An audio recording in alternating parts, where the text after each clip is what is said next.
Why do some fungi glow in the dark? It's not magic, it's bioluminescence.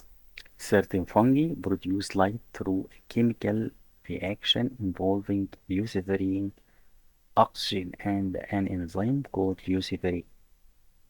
This reaction creates a greenish glow most visible at night in forests.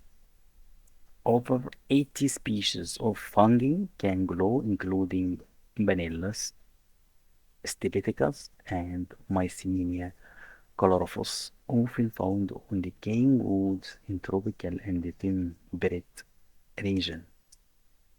But why do they glow?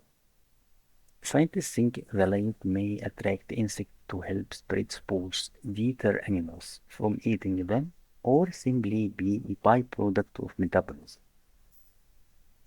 The glow isn't constant and can change with temperature, humidity, and the fungus age. Next time you see a glowing mushroom, remember you are witnessing one of the nature's most fascinating light shows.